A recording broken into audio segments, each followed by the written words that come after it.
Like I said before in my last video, I have a sweet commute. I mean, how many people get to do this on their way to or from work? I don't usually do this. I need to ride up that road on my e-bike. But yeah, like I said, there's only so many hours in the day, and that's the problem with being a gung-ho weekend warrior. When you get into cycling, is that you kind of like have to do, there has to be some time set aside to do it, and a lot of people become what I call weekend warriors.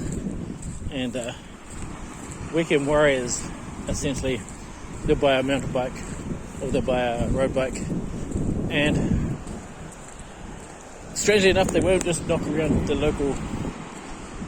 They won't just knock around their local neighborhood, or they won't just knock around. They'll have a designated time, or a mountain bike will just sit in the shed, and they'll take it out, maybe every few months. And this is one of the reasons why there's so many mint second-hand bikes on the market. To some extent, we should be thankful for that, because there's so many mint second-hand bikes on the market, road bikes, mountain bikes, commuter bikes, whatever, that this is the cause of it, is that people buy them and they don't incorporate them into their everyday life. It's like they just go, I'll buy a bike and I'll ride it every Sunday if you're a road rider, local club ride, or not club ride, usually the shop ride. They're rocking up to the shop, wake up at like 6 in the morning, have breakfast, get the bike out, put the bike on the car, or maybe ride up to the shop if they're close enough, and then they'll do whatever ride, it'll be like a 50, 60, 70, 80, maybe longer kilometers, and they'll be out there for a few hours, and they'll come back about 1. Now, the problem is that if you've got other things to do, that's only 1 day a week. If you've got other things to do, then your cycling career is over. If you've got kids, I can guarantee the idea that you're going to be rocking on out there, riding a bike, leaving your wife or your husband, just hanging around with the kids and dealing with the kids on their own, is that's probably not going to happen.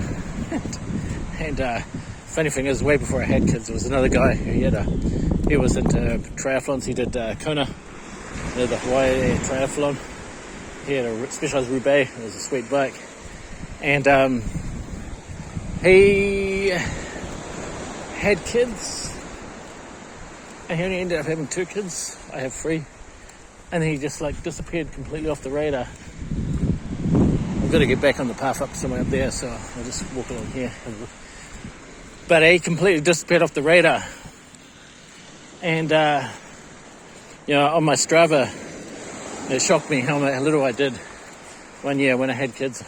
On my Strava, I did something like, dropped down to 280 kilometers for the entire year, which is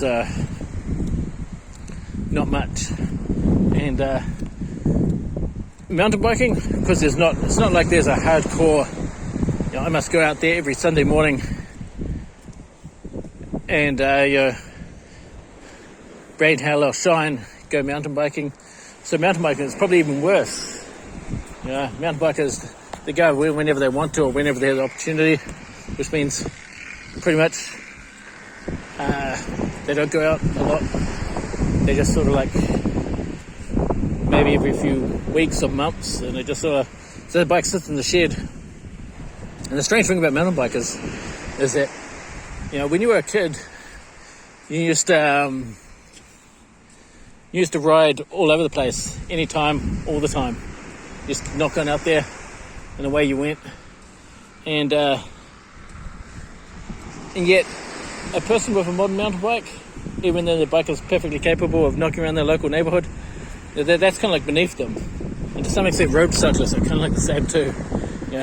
Unless you're getting lycra'd up for like a 30 kilometer ride, the idea that you're just going to rock onto your bike and then cruise up the neighborhood seems kind of beneath you. And so this is why commuting is, if I'm going to give advice to anyone who starts cycling, start with commuting. Commuting is like the core of cycling. And if you have to commute too further, just get an e-bike. Mid-drive probably. Mid-drive is the best one. But if you look at my book, I wrote a book about the subject, so you can look on Amazon. It's on my thing. But yeah, that should be the core. You should see, how can I, on my day-to-day life, every day, incorporate a bicycle into my life. Yeah. How can I incorporate it so I can just get out there whenever, wherever? Stop being so precious about your damn bike. Stop going, oh, I'm going to get a bike, I'm going to spend thousands of dollars on a mountain bike or a road bike, and I'm only going to take it out on very specific occasions. So, yeah, that would be my advice, which is the same as what I said in the last video. Look at this. It's pretty sweet. As you can see, I'm not kitted out for cycling at the moment. So let's have a look at that. I'll show you something. If you look way in the distance, that's I don't know if you can see it. Those mountain ranges, Coromandel. There's a road race bike called K2. I've never done it. I'd love to ride around Coromandel. Lots of hills. We're on Waiheke Island, and that's the Hauraki Gulf. Oh, there's a boat out there. Okay, I suppose I better get going. Got to go to the ferry, and what's happening here? This phone only allows me to record for 8 minutes, which is kind of crazy. I've got to upgrade my equipment. But here we go. This is Onera Beach. Onera Beach. Enjoy the view. Ask me anything you want to know about New Zealand, Auckland, Waiheke Island. Anything you want to know. If you want me to film something on my bike around the area. Okay, cool. Catch you later.